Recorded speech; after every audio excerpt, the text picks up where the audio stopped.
In this video, we're going to be installing a set of Bonamici Rearsets for the Aprilia RS660.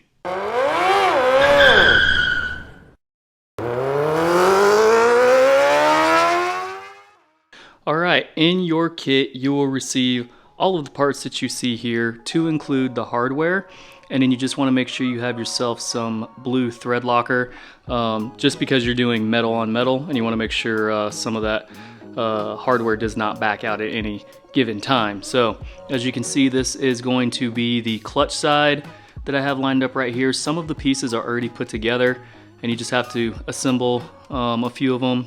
You got the quick shifter lever, the peg, the main assembly, and all of that good stuff. And then you see the hardware that you get here. I tried to kind of separate it where it's going to be per assembly. So you have some screws over here, some spacers and whatnot, and majority of your hardware is probably going to be for the brake side, and that is a different piece that you're going to need for the brake, which I will show you guys here once I get to it. And there you have it. So what we're going to do is just go ahead and get these rear sets put together, and then we'll later get them onto the bike. Also wanted to mention that the kit does come with instructions on how to assemble everything. So you have the lever with the quick shifter, and then you do get the clutch side right here, and then if you flip it over you have the brake side. Alright, as far as your tools go for putting the rear sets together, you will need a 10mm wrench and a 4 and 5mm hex. Alright, one thing I wanted to note on these pieces right here, you probably don't want to tighten those all the way until you actually get them on the bike, and then you can sit on it and kind of figure out where you want your footing to be and everything on the certain positions, because as you can see there's different holes and stuff like that where you can adjust it. And then once you find where you want it, then go ahead and tighten it down.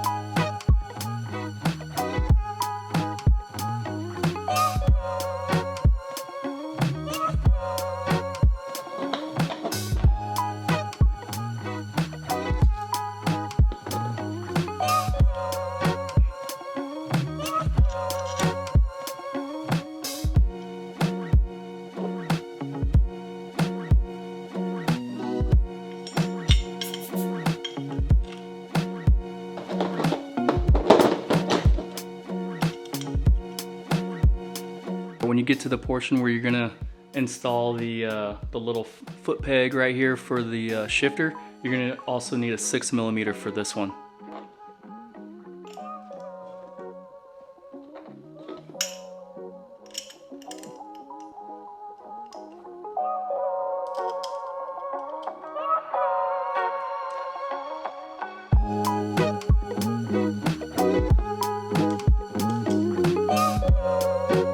And this is adjustable, so you can move this back and forth as well. So same thing, I wouldn't tighten this all the way down until you actually sit on the bike and kind of figure out where you need everything to be for your foot.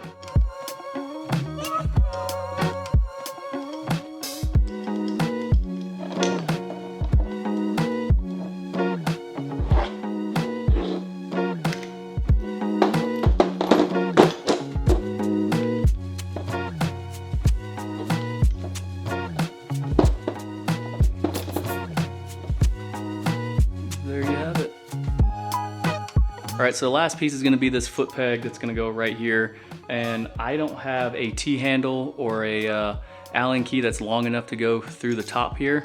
So what I'm going to do is, I'm glad there's an opening here on the bottom.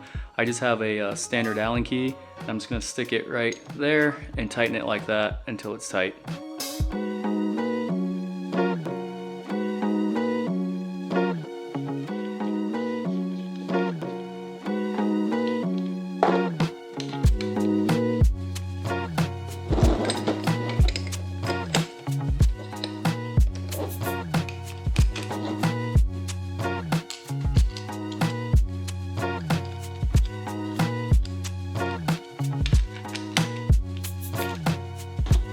This washer, and you got your peg right here with the longer bolt that goes in there, and then I'm just gonna take my time screwing this in. Alright, next we're gonna go ahead and get that foot peg in right here for the brake, and then this little screw right here on the back side, I believe this acts as a stopper for the brake onto the rear set assembly. So once you get it on there and you get the the brake master cylinder and everything hooked up, I think you can adjust that. It does have a nut right here that you can adjust, and then you can figure out where you need it at.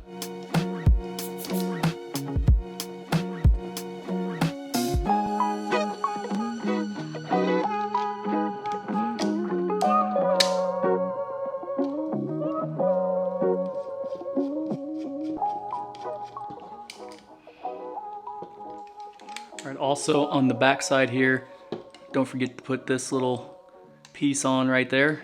That looks like that is probably for a switch or something like that for the brake light.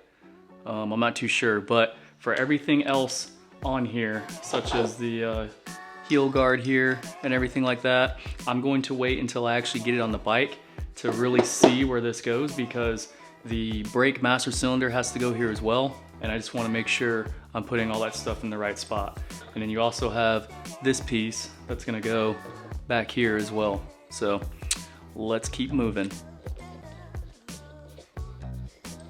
All right, and on to the good stuff. So you will need a way to get the rear end of the RS660 off the ground. I'm using a ladder. That's pretty typical with a ratchet strap. And all I'm doing is, because I have the aftermarket cowling and stuff on the back there, I just found the spot right in there to hook the ratchet strap up to, and it's easily lifting it up off the ground. Some people still have the regular seat on the back, and you can just hook onto the plastic pieces on the back. Once you remove the seat, there's a hard plastic piece, and you can hook it up to that and lift it up as well. You might even be able to use the rear pegs if they're still on there, but you just want to get that rear tire off the ground just enough, it doesn't have to be a lot, in order to take tension off that swing arm, because there's a rod that runs all the way through the swing arm and the rear sets that you're gonna have to take out. So that is step one. Oh, and one more thing, once you lift the front off the ground, or before you do that actually, just make sure you're on some sort of a front stand, or you can use a wheel chock or something like that to hold the front in place. All right, what we need to do first on this side for the quick shifter is going ahead and loosen this rod and get it out, because I think we can avoid taking this off. So just remove the rod, and that way we can start working on getting the actual rear set off.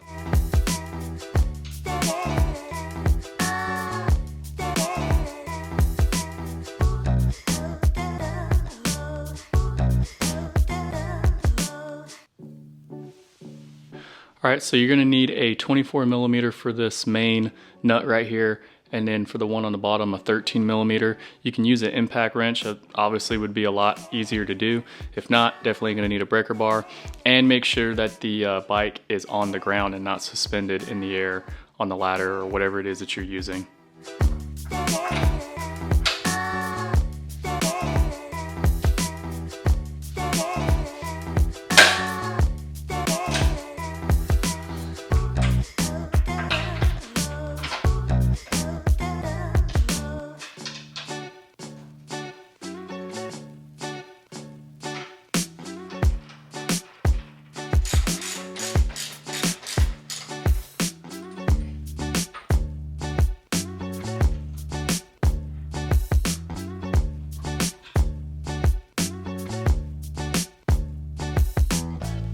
All right, make sure you hold on to the washer that came out of the rear set there, because you're gonna need to reuse it.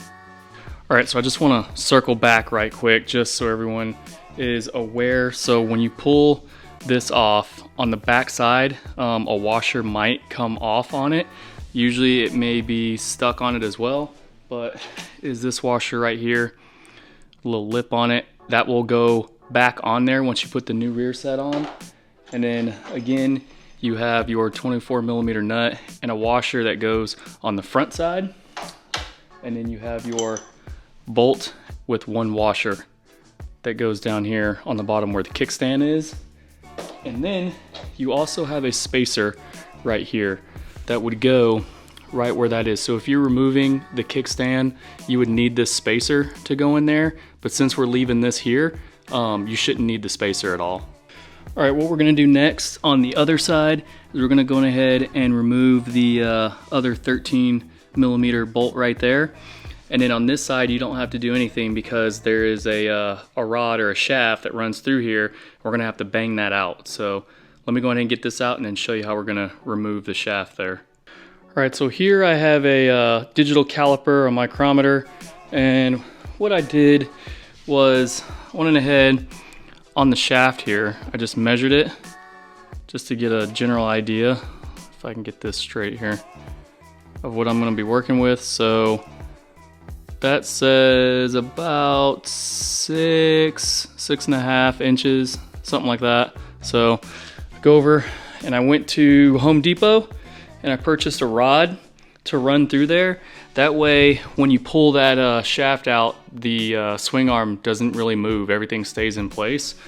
And then if I go and measure this, it's probably just a little bit smaller. Nope, it's about the same. So about a little over 6 inches is what we're working with. So this should fit through there very nicely. And what I'll do is I'll go ahead and bang it through with a rubber mallet and show you guys how that works. All right, I'll get it started with the rubber mallet, and then after that, I'll go ahead and drive it the rest of the way through with the rod.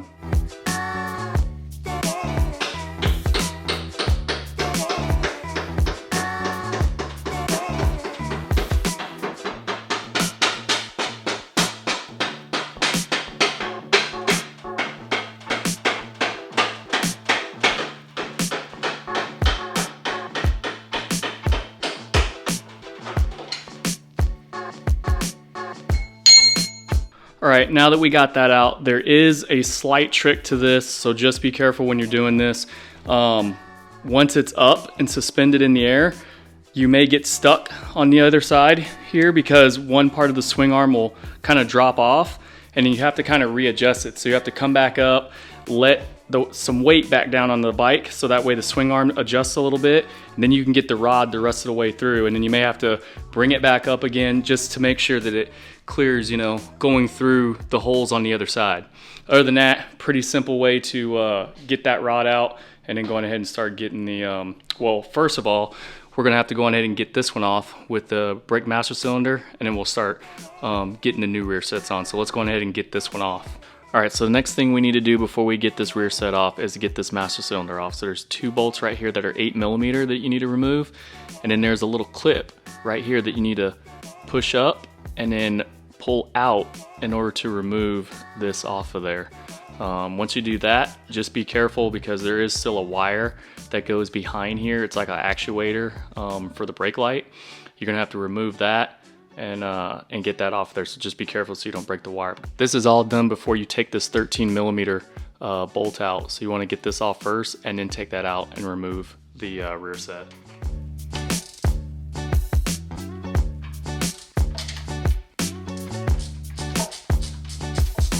All right, and to get that clip off, you may need some sort of like dental pick or something like that in order to get in there and pull it up. Just don't poke yourself in the process. There we go.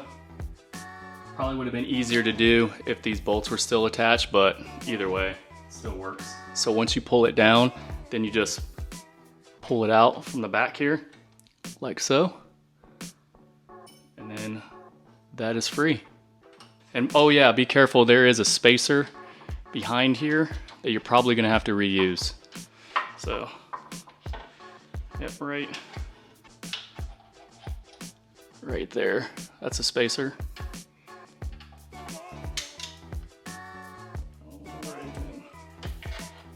Alright, we'll put this over to the back side.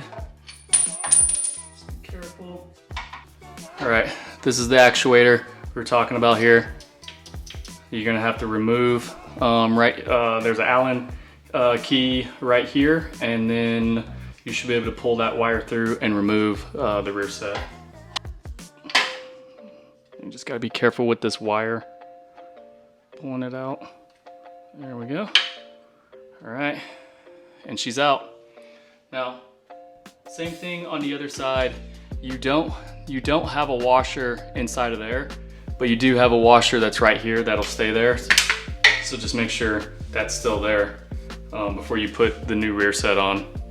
All right, so what we're gonna do next on the master cylinder is install this piece here. We're gonna go ahead and get the actuator switch on, show you guys that, but I think I know why we don't need a spring. It's because there's a spring on this right here.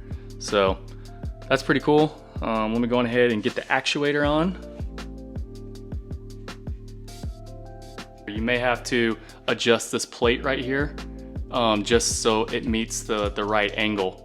Alright, so what I found easy for this side is to go on ahead and get the rear set assembly mounted up to the bike with the 13mm bolt right down there.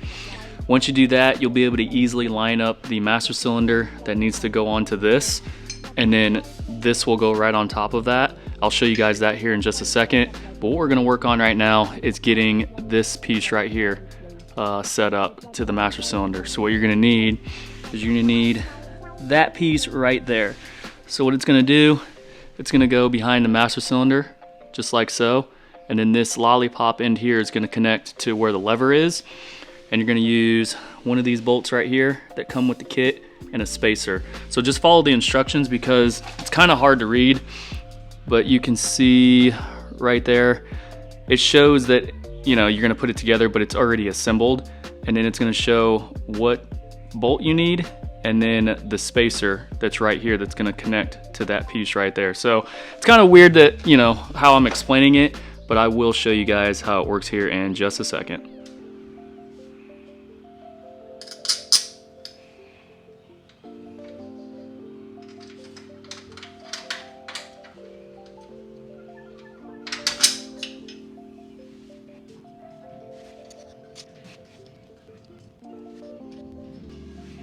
All right, so we're just gonna leave this kind of just put on there right now. We're not gonna tighten it down just yet, because like I said, we still gotta add this piece right here, and then we'll be able to tighten everything down.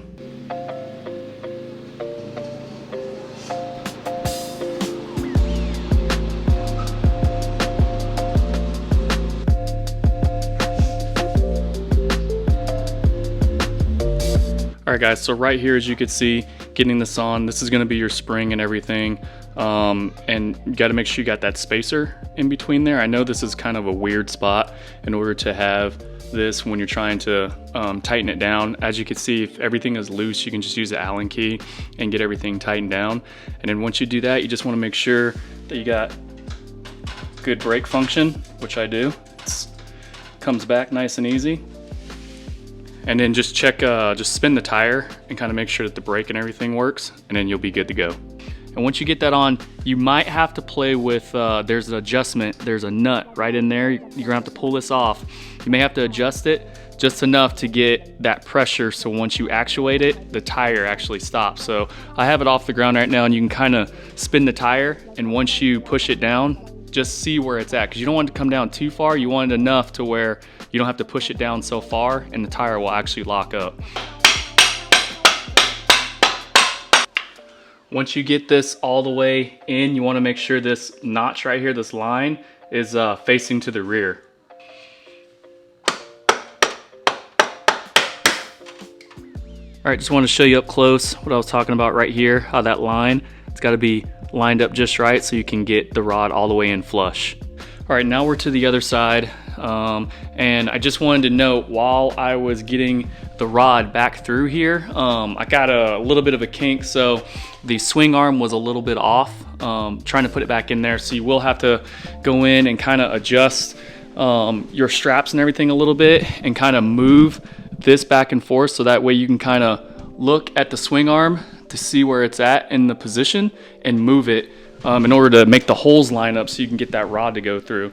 Now, I did have to have help from someone that came out, and I kind of pushed this back and lined the hole up, and then they banged it the rest of the way through. So you may need a second pair of hands, but just know if you get stuck, you're gonna have to kind of align the swing arm a little bit. I am going to use this rod that is supplied that already has the lollipop here on the end, and going ahead and adjust everything from there. So you'll connect that to that right there. I'll go ahead and get this on first before I even get the whole assembly on the bike, and then you just go on ahead and screw it in to this piece here and just kind of mess with it a little bit, make sure everything is good to go, because once everything is on, we're then going to sit on the bike and see how everything feels with the footing position and everything, and how the shifter feels and the brake and all that good stuff. So let's go ahead and get this last piece on. All right, so this side is the easy side. So just go ahead and make sure you got that washer. Put that on there, on the back side there. And then right where the kickstand is, this did come with a spacer, but you're not gonna need that if you plan on keeping the kickstand there, so you should be good with that. So let's go ahead and get this on. It's your 13mm bolt here.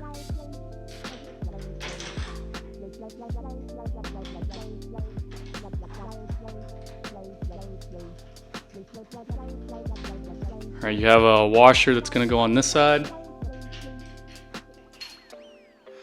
And then your nut.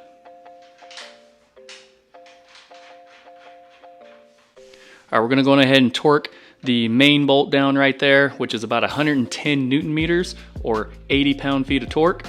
And then your 13mm bolt is 45 Newton meters or 33 pound-feet of torque.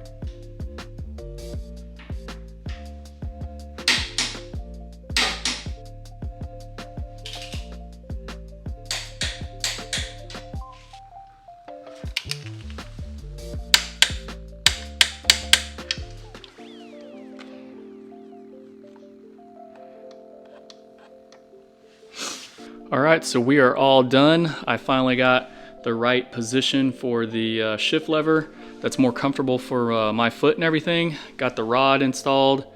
Everything is good to go. Everything works. I've already tested it. And yeah, so let me show you what it looks like with me sitting on the bike real quick.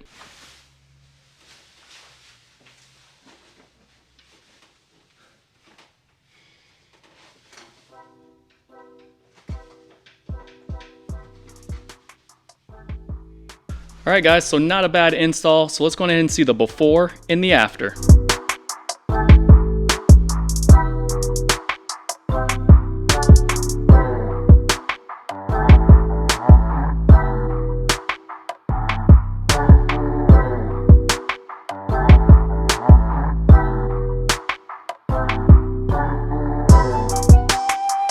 Yeah, like I was saying before, not a bad install, probably a moderate on the difficulty list just because you have to remove that rear shaft on the RS660. Probably a little bit easier on other bikes, but that's just how it is for this bike. I hope this helped you out if you're trying to install this on this bike. So sometimes the instructions can be a little vague, but hopefully this video helped you out a little bit. Hope you enjoyed it. Head over to Moto Machines if you're looking to get this set for the RS660 or any other bike out there, and we'll see you in the next one.